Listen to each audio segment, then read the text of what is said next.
Also YouTube channel நேயர்களுக்கு வணக்கம். Like பண்ணுங்க, ஷேர் பண்ணுங்க, சப்ஸ்கிரைப் பண்ணுங்க. தனுசுக்கு கொட்டி கொடுக்க போகும் குரு பகவான். மார்ச் மாத பலன். சனி பகவான் மார்ச் 29ஆம் தேதி கும்பத்தில் இருந்து மீனத்துக்கு பெயர்ச்சியாகிறார். மார்ச் மாதத்தில் தனுசு ராசிக்கான பலன்கள். எச்சரிக்கையாக இருக்க வேண்டிய விஷயங்கள் குறித்து இந்த ஜோதிட கட்டுரையில் தெரிந்து கொள்ளலாம். எல்லோரும் எதிர்பார்த்து கொண்டிருக்கும் சனிப்பெயர்ச்சியானது மார்ச் 29ஆம் தேதி நடைபெறவுள்ளது. சனி பகவான் கும்ப ராசியில் இருந்து மீன ராசிக்கு பெயர்ச்சி ஆகிறார். அடுத்த 2.5 ஆண்டுகளுக்கு, அதாவது 2027ஆம் ஆண்டு ஜூன் மாதம் வரை அவர் மீன ராசியில் இருக்க போகிறார். பொதுவாக ஒரு ராசியில் அதிக காலம் இருப்பது சனிதான். சனி கொடுத்தால் எவர் தடுப்பார் என்று சொல்லுமளவுக்கு பலம் வாய்ந்த கிரகம். 12 ராசிகளில் எந்த ராசியில் சனி பெயர்ந்தாலும் அதற்கு முந்தைய பிந்தைய ராசிகளை அதிகளவில் பாதிக்கும். நீதி, நேர்மை, தர்மம் ஆகியவற்றுக்கு உதாரணமான கிரகம் என்பதால் நல்லது கெட்டது இரண்டின் தாக்கமும் அதிகளவு இருக்கும். அதனால் மக்கள் சனிப்பெயர்ச்சியை அதிகளவு உற்று கவனிப்பார்கள். அந்த வகையில் இந்த மார்ச் மாதத்தில் தனுசு ராசிக்கு எந்தவிதமான பலன்கள் கிடைக்க போகின்றன, எந்த விஷயங்களில் கவனமாக இருக்க வேண்டும் என்று தெரிந்து கொள்ளலாம். தனுசு ராசிக்காரர்களுக்கு நல்ல மாற்றங்கள் ஏற்படக்கூடிய யோக மாதமாக இருக்கும்.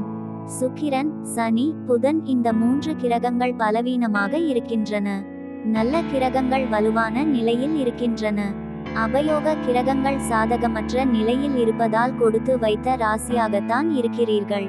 6ஆம் இடத்தில் இருப்பதால் உங்களுக்கு கடந்த 10 மாதங்களாக நன்றாக இல்லை. கடனோ நோயோ சாதகமற்ற தன்மைகள், எதிர்ப்பு இருக்கும் நிலைதான் இருக்கும். மே மாதம் வரை பொறுத்து கொள்வது நல்லது. முதல்வர் குடும்பம் தான் தமிழை அழைக்கிறது. ராஜா பிஜேபி.